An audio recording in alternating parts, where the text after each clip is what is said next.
So, yeah, I heard about this Star Wars thing. It seems to be a crazy phenomenon. Yes. People are super into it. I don't know why. Yeah, it's fairly new. Very new. It hasn't been around for like decades, for sure. Well, that improv ran out quick. Okay, here we go.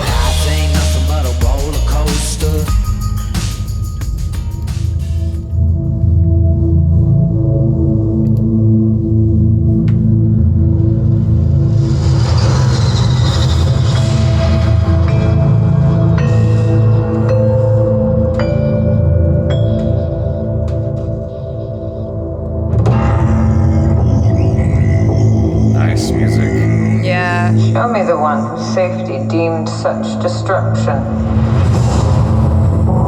Baby Yoda. You must reunite it with its own kind. Where? This you must determine. The songs of eons past tell of battles between Mandalore the Great and an order of sorcerers called Jedi. You expect me to search the galaxy and deliver this creature to a race of enemy sorcerers? This is the way. So cute. This is the way!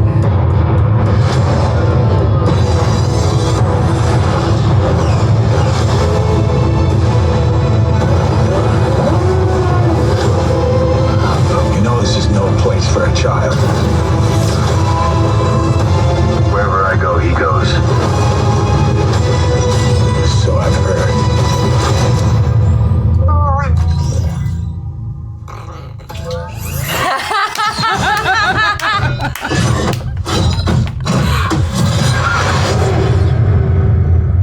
Ooh. Dang, Mando. This is the way. This is the way. Good God, that's exciting. Yay! I gotta say, like, nothing about Star Wars has excited me as much as Mandalorian in the past several years. Yeah, it's awesome. I'm so happy. I'm so happy. I'm so happy. I'm so happy. Oh my God, this is so exciting. October 30th can't come soon enough. Wow. Yeah. That looks really good. You guys are probably wondering about this. I did it. I have it. It's a gymnastics injury. I'm just icing it. That's all it is. That's not a joke. Show off. And I would love to show you the footage of me hurting myself, but it's not exciting. Achara saw it. She's like, I was like, that's it? That's what you did? She's like, that's lame.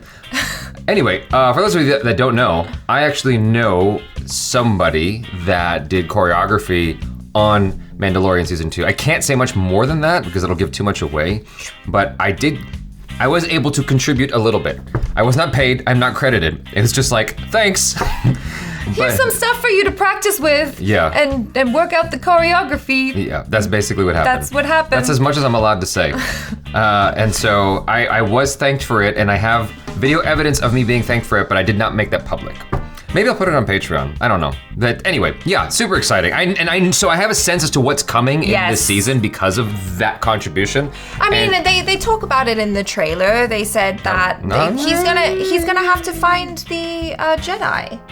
Okay, that's fair. Yeah. Yeah. Okay. So you know that at some point there's gonna be some sort of meeting with the Jedi. There was that mysterious pretty lady in the black dress who just suddenly disappeared. Sorcerer. You know, the Jedi sorceress.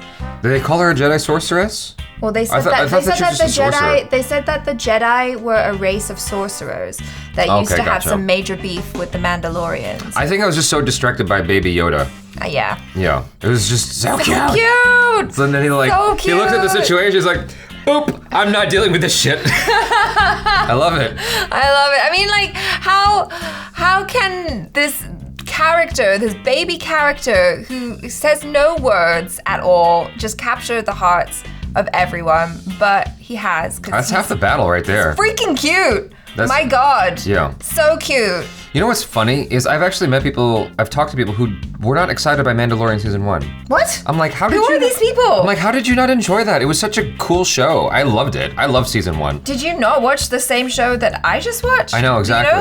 You know, it's so good. Even some close friends of mine who were like, one close friend in particular I'm thinking of, I don't want to say who it is because I don't want to get them in trouble. They are on social media, so I don't want to say anything. But he's like, yeah, I had to watch episode 1 again because I hated it at first. I'm like, what? How did you hate it? He goes, because it was so slow. I go, but that's part of what makes it so awesome. Like you compare that to Rise of the Skywalker, or the Rise of Skywalker, and it's like, that Mandalorian in the first 10 minutes of the show made me hate Rise of Skywalker. Yeah. Because I was like, this is what Star Wars should have been. This is what it's supposed to feel like. It's supposed to be exciting. It's a Western in space. Yes. The only thing that I will give one of my friends credit for is sometimes it does get hard to feel for the Mandalorian without seeing his face. Most of the time, I'm on board with his emotional state. I can hear it in his voice. I can see his body language. But there are instances where it's like, I want to see his face, and it's frustrating that I don't. You can't. Yeah, I get it. It's the way. I got it. It is the way, Jaby Koay. It's just frustrating sometimes because I want to see his face. I wish they would break that rule so I can see his freaking face. Because like, there's so much in that, you know? Yeah, no, but like you said, it's so well acted, voice-wise, and physicality-wise that. I get what you're saying, but it's also like, I don't mind that much. And there's plenty of other characters, including Baby Yoda, that we can see their faces, and that's like half the reason to watch the show right there. Baby Yoda. Just Baby Yoda. By the way, Bill Burr has this bit he talked about, not a bit, but he was talking about how in his podcast, people were accusing him of dropping Baby Yoda, and he goes, look, I didn't drop Baby Yoga. And he messed up the name. I think he did it on purpose. Just to show how, like, him being involved in season 1 at all was kind of a big joke. He's like, because Jon Favreau approached him and he's like, you know that I don't like Star Wars, right? He goes, you know that I'm not into that. Like, I miss that boat. And Jon Favreau goes, that's why it'd be awesome. And so that's so cool. I mean, it got me even more excited. Like, there's all these stacked reasons. There was some great epic set pieces again. That's what, like, some of the action just looked so dope. I was like, what? And they didn't even show you that much. They didn't even show you anything, honestly. I liked that. Like when Baby Yoda goes inside his little pod, and then it's just all black, and you just hear the sound effects of like, pew, pew, pew, right, whatever, and then it opens back up again, and you see everybody's just fallen, messed up. Yeah. See, what I liked about this was they did a great job of teasing you. Yes. They didn't give the whole shebang away. They did a great job of teasing you. So it's like, you've seen season 1, and you're gonna watch season 2, but this is just a means of like getting you familiar. Like, here's why you should be excited again. In case you forgot, you dumbass. Here's why you should be excited again, right? There's gonna be Jedi. Right, but my point is that like they didn't give away all the cool shit. No. Like they hinted at it. And they're like, okay, so when you, because it's like you just know there's gonna be cool shit. That's the point. It's like there's gonna be good stuff when you get there. Yeah. So here you go, a little tease. Now go ahead and get your Disney Plus subscription back, or from your mom. Yeah. Whoever you're borrowing it from. Yeah, just pull some money together, get that Disney Plus membership, and share it amongst your friends. Thank God it's not $30. Would hate to have to pay another $30 to the premium subscription. I would pay it. Yeah. I would totally pay. Honestly, I would pay it. I would pay the $30, way more. I'd pay to watch that more than Mulan. So. Well, thank God you didn't pay for it, Jaby Koay. I know. It's good to have friends. It's great to have friends who will pay $30 for Mulan. Hells to the I was gonna pay $30 for Mulan. What a wonderful movie, said nobody. So. I liked it. It was cool. It was fine. It was fine. It was fine in the sense that it was horrible, but not great. It wasn't terrible. It wasn't terrible. It just wasn't like. It wasn't amazing. It was the opposite of amazing in every possible way. I disagree.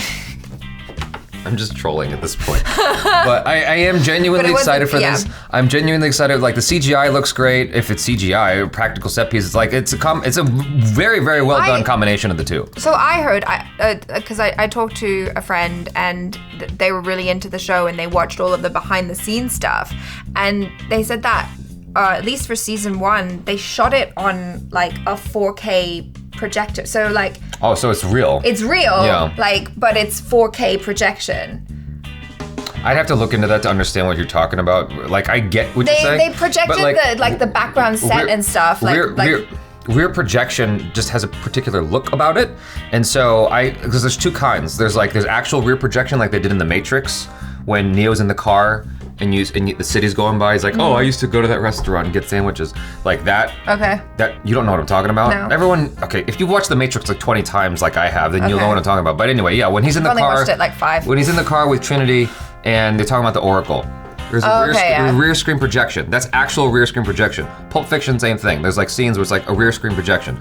Now, obviously, that's not like a 4K thing, but there's another kind that they do now where it's 3-dimensional, so to speak. Yes. So like you have this little monitor like James Cameron had for Avatar, Yes. and you can kind of see where everything is. Yes. That's still green screen, but it's like a 3-dimensional green screen where they can see on the fly what's going on. Is that what you're talking about? Okay. Yes. So. Yes. I mean, now I feel like I have to go watch the damn behind the scenes. No, you don't. Just to know if that's for sure. Leave well alone? What? Yes. Well, what's the saying? Let sleeping dogs lie. No. That's not the saying I'm looking for. But anyway, my point is like it's magic. You don't want to like don't take it apart. Just let magic be magic. In any case, it's cool. Yeah. It's awesome. Don't ask David Blaine how he puts the needle through his hand. He did it. Somehow he did it. Bravo. So you guys, thanks so much for hanging out with us. Hopefully you enjoyed some of that. Make sure to check out Achara KIRK on the social media if you want to see me flip. So you can see like how that sort of. My Instagram page is at Jaby Koay.